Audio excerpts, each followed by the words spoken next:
1% des entrepreneurs qui vivent le succès font ça. Restez connectés, on en parle tout de suite.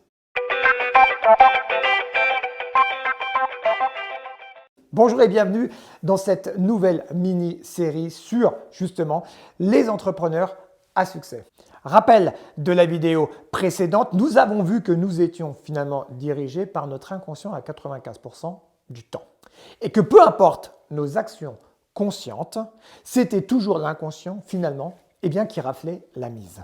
Autrement dit, dès lors qu'il y a une contradiction entre l'inconscient et le conscient, nous allons répéter immuablement, finalement, toujours les mêmes actions. Rassurez-vous, pour chaque entrepreneur, c'est exactement la même chose. Et dans cette vidéo, je vais vous expliquer justement ce qui se passe lorsqu'il y a une profonde dichotomie entre notre inconscient et notre conscient. Et moi, ce que j'aime, c'est trouver des lois qui fonctionnent, que ce soit dans l'univers professionnel ou personnel. Et il se trouve, ce que je vais partager aujourd'hui fonctionne dans les deux sphères. Et ce que je vais vous partager là dans l'univers professionnel fonctionne pour ceux qui débutent, qui gagnent zéro, qui sont dans le chemin de l'entrepreneuriat, ou pour ceux qui sont déjà très avancés et qui gagnent peut-être plusieurs millions d'euros. C'est peut-être votre cas d'ailleurs. Pour comprendre ce que je vais évoquer avec vous, repartons du résultat. Et le modèle classique du résultat, c'est de travailler sur les stratégies, ce que nous appelons les stratégies extérieures. Le plan marketing, le plan commercial, le plan financier, le plan d'action et ainsi de suite et ainsi de suite. Et le réflexe que nous avons dans la majeure partie du temps, c'est le test essai-erreur. Essai-erreur, essai-erreur. Et ça fonctionne effectivement, mais pas tout le temps. Ou en tout cas avec certaines conditions. Puisque l'inconvénient majeur de cette technique qui est basée uniquement sur les stratégies extérieures, c'est la perte de temps. Et oui, puisque nous sommes à la recherche d'une méthode miracle qui va nous permettre d'atteindre le résultat que l'on souhaite, il se peut que nous ayons plusieurs processus justement d'essai-erreur. Et encore une fois, n'oublions pas que le temps est la valeur la plus importante pour un entrepreneur. Par conséquent, le modèle classique que nous utilisons, 99% des entrepreneurs utilisent, c'est-à-dire je change mes stratégies externes en attendant, peut-être même en priant que ça soit la bonne pour atteindre le résultat, c'est quand même un peu donner le résultat à la chance. Et au-delà de donner le résultat ou faire confiance à la chance ou d'attendre que la chance arrive, a deux conséquences négatives majeures que l'échec ou la réussite soit au rendez-vous.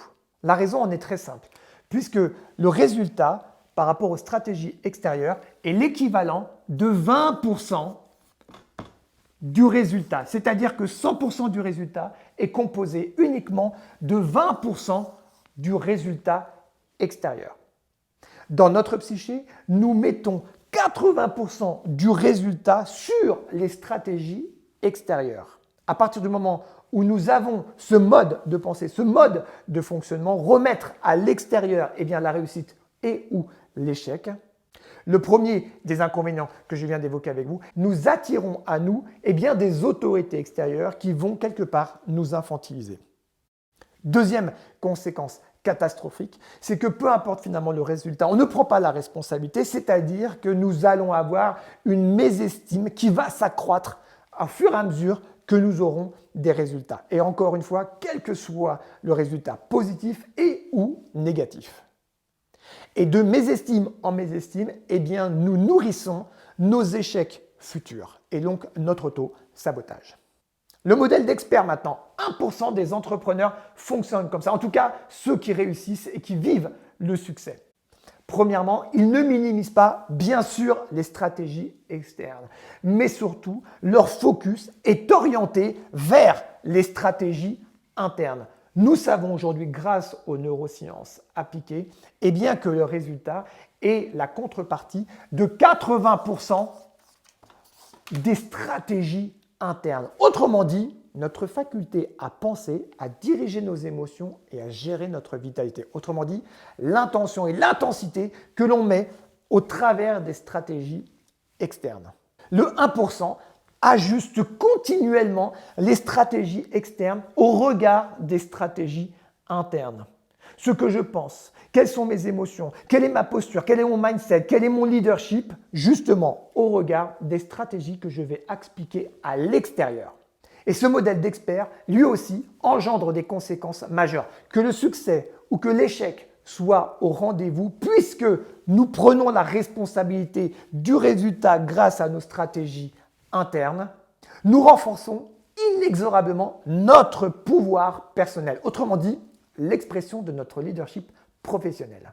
Dès lors que nous avons la capacité d'alimenter une autorité saine à l'intérieur de nous-mêmes, l'expression de notre leadership professionnel qui se caractérise par notre charisme, eh bien, prend sa pleine mesure. L'estime de soi remonte inexorablement.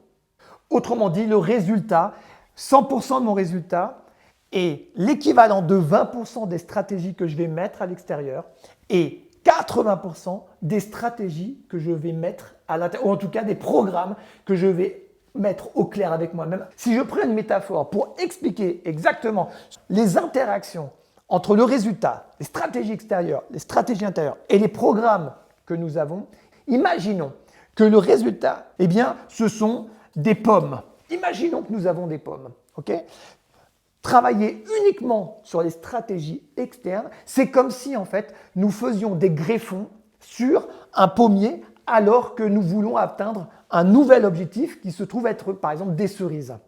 Travailler sur les stratégies internes, ça voudrait dire planter dans notre programme un nouveau cerisier, en l'occurrence un nouveau programme, non plus pour qu'il donne des pommes ou attendre par miracle, eh bien qu'en faisant des greffes sur les stratégies externes, eh bien la pomme, la cerise en l'occurrence, apparaissent, mais plutôt de prendre la responsabilité de changer finalement ce qui nous sommes, notre énergie, notre postulat intérieur pour récolter non plus des pommes, mais de nouveau des cerises ou à nouveau des cerises. La notion de l'expertise va travailler non plus sur la chance, mais plus sur le terrain. Autrement dit, toutes nos pensées, toutes nos émotions, toute notre hygiène vitale, notre vitalité, notre santé, tout ce que nous allons mettre au quotidien, c'est-à-dire tous les rituels que nous allons mettre en place, toutes les habitudes que nous allons gommer, les habitudes néfastes que nous allons gommer une à une, et bien justement,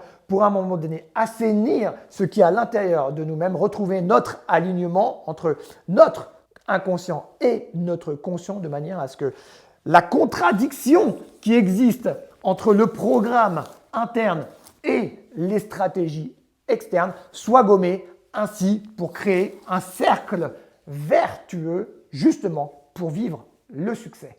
Voici le temps du récapitulatif de ce gribouillis que je viens de faire avec vous.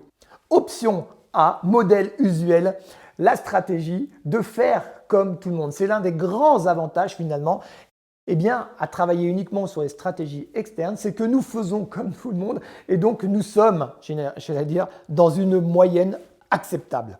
Horreur, effectivement, puisque quand on est entrepreneur, l'objectif c'est de sortir de cette moyenne acceptable. Mais le grand inconvénient, au-delà bien sûr de tout ce qu'on a évoqué, c'est la perte de temps.